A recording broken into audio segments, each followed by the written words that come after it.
12 ربیع الاول کا خاص وظیفہ۔ ویڈیو شروع کرنے سے پہلے اگر آپ نے ہمارا چینل سبسکرائب نہیں کیا تو اسے سبسکرائب کر لیجئے اور ساتھ لگے بیل کے آئیکن کو لازمی کلک کریں تاکہ ہماری ہر آنے والی ویڈیو آپ تک جلد پہنچ سکے۔ مسلمانوں کے لیے دن رات کی ہر ساعت عبادت و انعامات سے بھرپور ہوتی ہے۔ وہ جس وقت بھی اللہ کا ذکر کثیر کرتا ہے اس پر اللہ کی رحمتیں نازل ہوتی ہیں اور اس کے درجات بڑھتے ہیں۔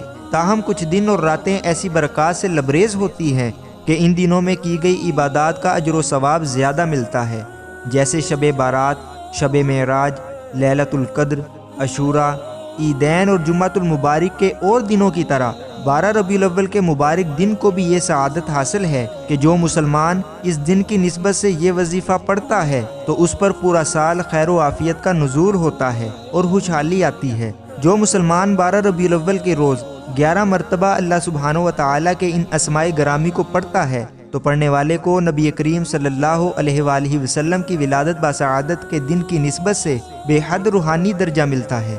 وظیفہ کچھ اس طرح کرنا ہے کہ اول و آخر ایک بار درود پاک پڑھیں اور درمیان میں 11 مرتبہ یا اللہ، یا رحمان، یا غفور، یا رحیم، یا حنان، یا منان، یا دیان، یا سبحان پڑھنا ہے۔ انشاءاللہ اس عمل کی برکت سے ہر دکھی دل کو سکون ملے گا، پورا سال رزق کی فراوانی ہوگی، مال و دولت میں اضافہ ہوگا اور بیماروں کو شفا نصیب ہوگی۔ اللہ تعالی ہم سب کو اپنے حفظ و امان میں رکھے، آمین یا رب العالمین۔